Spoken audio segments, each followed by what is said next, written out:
In this video, we're going to introduce polyprotic acids. Polyprotic acids are acids that have more than one ionizable proton.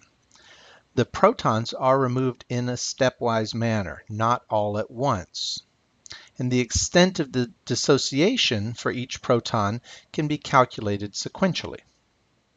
Let's take a look at a few polyprotic acids. Here you can see carbonic acid. Carbonic acid is what we call a diprotic acid. It has two ionizable protons, so therefore we have two Ka values.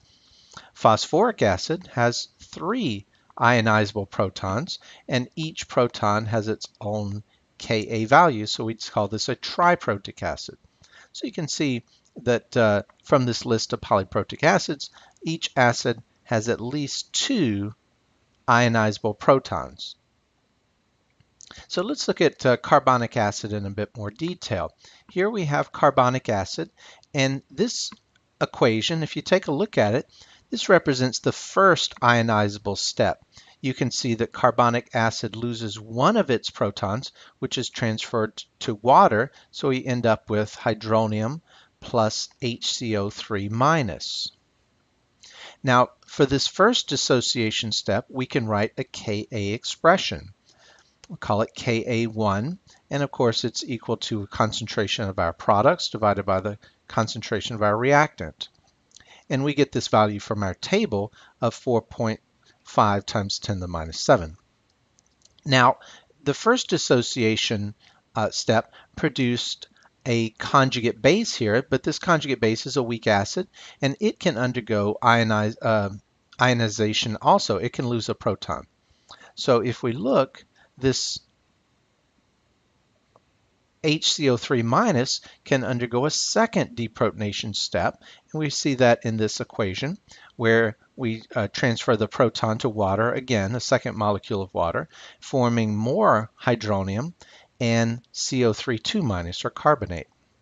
This second dissociation can be represented by a dissociation equation, a Ka expression, Ka2, which again is the products divided by our reactants, and we have the value of that from our table. Notice that the value for the second Ka is much less than the value of our first Ka.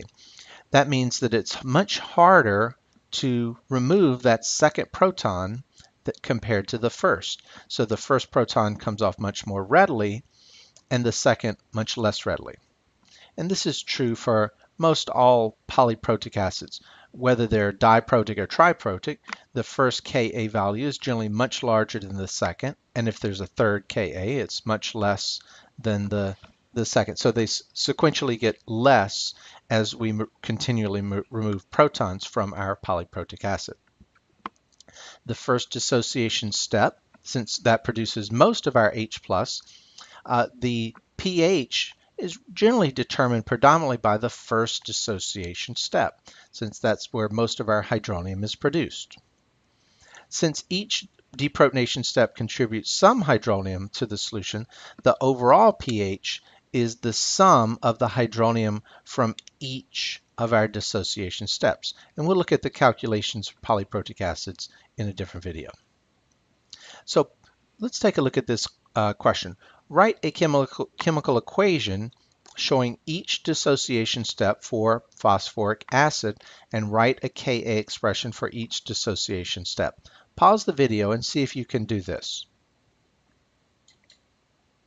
Okay, so our first dissociation step, we have phosphoric acid in water, and we lose one proton transferred to water, so we get hydronium and H2PO4 minus. Now our second dissociation step, the H2PO4 minus, which was produced in the first, can transfer a proton to another water molecule, forming more hydronium and HPO4 minus. Every time we lose a proton, we increase the negative charge on our ion. In our third dissociation step, our HPO4 minus can dissociate or give a proton to another water molecule, forming yet more hydronium and the phosphate ion. Now each of these we can write a Ka expression for. Here's the Ka expression for our first dissociation step, the Ka for our second dissociation step, and the Ka for our third dissociation step. And keep in mind, even though we don't have the values here, the Ka value for the first dissociation step would be much larger than the second, and that much larger than the third, meaning that most of the hydronium, and therefore the pH, is produced in this first dissociation step, even though we do have a little bit produced in each step. So be sure that you are familiar with polyprotic acids and can recognize them, write equations showing their dissociation, and Ka expressions for a polyprotic acid.